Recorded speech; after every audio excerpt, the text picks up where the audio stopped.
మడకశిర శాసనసభ్యులు శ్రీ ఎంఎస్ రాజు గారు మాట్లాడాల్సిందిగా కోరుతున్నాను. 2 నిమిషాలేనా? అందరికీ నమస్కారం.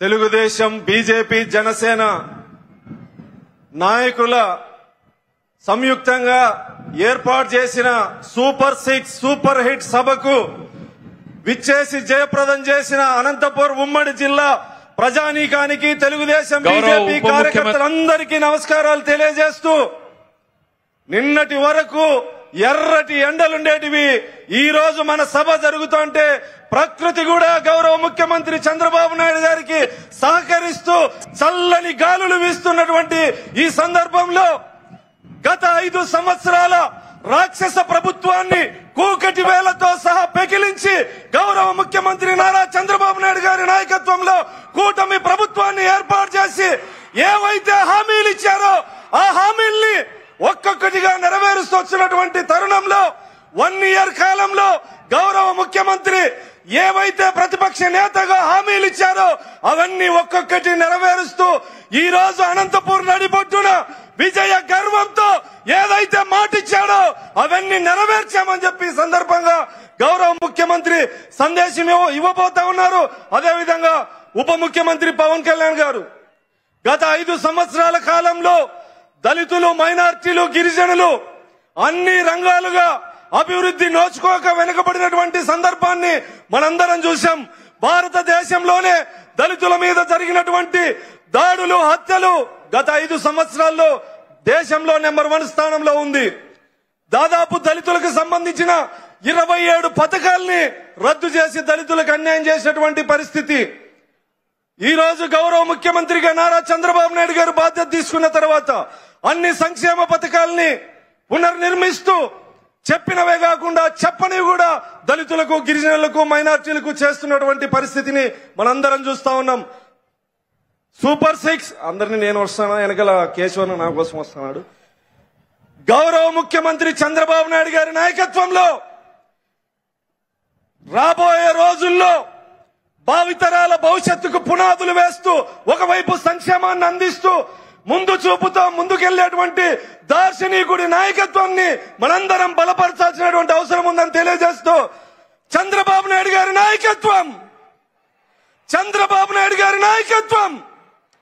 పవన్ కళ్యాణ్ గారి నాయకత్వం, యువనేత నారా లోకేష్ గారి నాయకత్వం, నరేంద్ర మోడీ గారి నాయకత్వం. జై చంద్రబాబు. థ్యాంక్ యూ రాజు గారు. రాజుకు టైం గుర్తు చేస్తే అందరికీ గుర్తు చేసినట్టే ఇది మన నియోజకవర్గం నుంచి వచ్చినటువంటి మన కుటుంబ సభ్యులకి పలకరింపులాగానే ఉండాలి తప్ప సుదీర్ఘ ప్రసంగాలు ఉండకూడదు అనేటువంటిది చిన్న రిక్వెస్ట్. తర్వాత కందికుంట వెంకట ప్రసాద్ గారు కదిరి శాసనసభ్యులు మాట్లాడాల్సిందిగా ఆహ్వానిస్తున్నాం.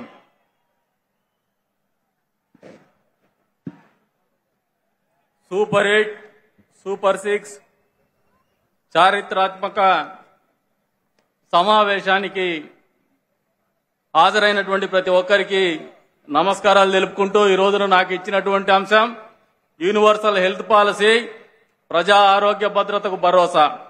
ఇటీవల కాలంలోనే కేబినెట్ లో కొత్తగా ప్రజల ఆరోగ్యాన్ని దృష్టిలో పెట్టుకొని ప్రతి ఒక్కరికి కూడా 25 లక్షల రూపాయల మేరకు ఆరోగ్య బీమా కల్పించినటువంటి నిర్ణయం పేద ప్రజల జీవితాల్లో ఒక కొత్త మంచి చేయబోతోందని చెప్పేసి ఈ సందర్భంగా తెలియజేస్తా ఉన్నాం. ఎందుకు చెప్తున్నామంటే ఈ మాట, మామూలుగా సామాన్యమైనటువంటి ప్రజలు, మధ్యతరగతి, దిగువ మధ్యతరగతి ప్రజలు ఎక్కువగా భారంగా ఆలోచన చేసేది విద్య, వైద్యం.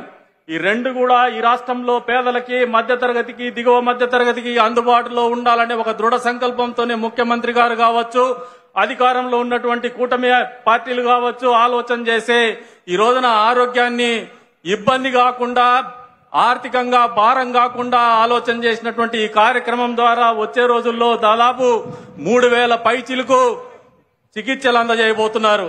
2493 నెట్వర్క్ ఆసుపత్రుల్లో ఉచితంగా చికిత్స అందించబడుతోంది.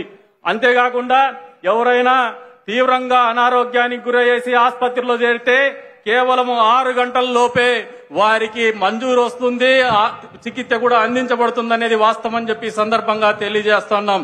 అంతేకాకుండా నిరంతరము ప్రజా జీవితంలో రాజకీయ నాయకులతో పాటు శ్రమించేటువంటి జర్నలిస్టులకు కూడా ఈ సదుపాయాన్ని అందుబాటులోకి తీసుకొచ్చినటువంటి ఈ కూటమి ప్రభుత్వం యొక్క చిత్తశుద్ధిని పాత్రికేయ మిత్రులు కూడా అర్థం చేసుకోవాలా సహృదయంతో అని చెప్పేసి కూడా ఈ సందర్భంగా తెలియజేస్తున్నాం. ఇచ్చినటువంటి హామీలు ఏవైతే సూపర్ 6 ఉన్నాయో వాటిని మించి ఇంకా ఒక అడుగు ముందుకేసి అందిస్తున్నటువంటి ఇటువంటి కార్యక్రమాలు చేస్తున్నటువంటి ఈ ప్రభుత్వం యొక్క చిత్తశుద్ధిని ప్రజలు అర్థం చేసుకోవాలని చెప్పేసి కూడా కోరుతున్నాం. కాకపోతే ప్రతిపక్ష పార్టీగా ఉన్నటువంటి జగన్మోహన్ రెడ్డి వైఎస్ఆర్సీపీ పార్టీ ఈ రోజున ఈ ఆరోగ్య బీమా ప్రవేశపెట్టిన తర్వాత కూడా దుష్ప్రచారాలే ప్రచారం చేస్తుంది కానీ వాస్తవాల్ని వక్రీకరించే ప్రయత్నం నిరంతరం చేస్తూనే వస్తోంది. ఆ రోజున ఆరోగ్యశ్రీని అనారోగ్యశ్రీగా మార్చినారు. కేవలం గౌరవ ఉప ముఖ్యమంత్రి గారు మద్యం వ్యాపారం, అక్రమ మద్యం వ్యాపారం చేసినారు. ప్రజల ఆరోగ్యాలతో ఆడుకున్నారు. ఎక్కడ కూడా ప్రజల ఆరోగ్యాల్ని కాపాడాలనే ఆలోచన లేనటువంటి జగన్మోహన్ రెడ్డి ఆలోచనకి ప్రతి పేదవాడికి కూడా 25 లక్షల రూపాయల వరకు ఆరోగ్య బీమా అందించేటువంటి ఈ కూటమి ప్రభుత్వం చంద్రబాబు నాయుడు గారి ఆలోచనకి వ్యత్యాసాన్ని కనుక్కోమని చెప్పి సందర్భంగా తెలియజేస్తున్నాం. అంతేకాకుండా ఈ రోజున జగన్మోహన్ రెడ్డి ఒకటి ఈ వేదిక మీద నుంచి తెలియజెప్తున్నాం. పులివెందుల పక్కనే ఉన్నటువంటి కదిరి నియోజకవర్గ ప్రజాప్రతినిధిగా మీకందరికీ ఒక వాస్తవం తెలియజెప్పాలి. ఎందుకంటే జగన్మోహన్ రెడ్డి ముఖ్యమంత్రిగా ఉంటే కూతవేటు దూరంలోనే ఉన్నటువంటి కదిరివాసులకు మంచి జరుగుతుందని ఎన్నికల ప్రచారంలో ప్రగల్భాలు పలికినటువంటి ప్రజాప్రతినిధులు ఏం చేసినారంటే నిరంతరము కదిరి లక్ష్మీ నరసింహస్వామిని ఒక బ్రాండ్ ఇమేజ్ గా ఫోకస్ అవుతున్నటువంటి రాష్ట్రంలోనే ఒక ప్రసిద్ధ క్షేత్రము, ఈ దేశంలోనే ఒక ప్రసిద్ధ క్షేత్రంగా తీర్చిదిద్దాలనే ఆలోచనతో మేము ముందుకు పోతుంటే ఆయనేమో కదిరికి వచ్చేసి ఒక గొడ్డలు కొని వాళ్ళ బాబాయి గొంతు నొక్కేసినటువంటి పరిస్థితులు ఆయన ఆలోచన. ఈ రోజున మీరు రక్తం బారించినారు పులివెందుల్లో కదిరి నుంచి గొడ్డలు తీసిపోయి. అదే కదిరి నుంచి ముఖ్యమంత్రి చంద్రబాబు నాయుడు గారు మొన్న జెడ్పీటీసీ ఎన్నికల్లో ఇచ్చినటువంటి హామీని అమలు చేస్తూ వాళ్ళకి సాగునీరు 2 మండలాలకు అందించినటువంటి ఘనత హంద్రినీవా సుజల స్రవంతి ద్వారా కదిరి నుంచే అందించినామని చెప్పే సందర్భంగా తెలియజేసుకుంటూ మరొకసారి అవకాశం కల్పించిన ప్రతి ఒక్కరికి పేరు పేరు ధన్యవాదాలు తెలుపుకుంటూ సెలవు తీసుకుంటున్నాను. జై హింద్, జై తెలుగుదేశం, జై చంద్రబాబు, జై జనసేన, జై బీజేపీ. అధ్యక్షుల వారిది డిప్యూటీ సీఎం పవన్ కళ్యాణ్ గారిది 2 గంటల 45 నిమిషాలకి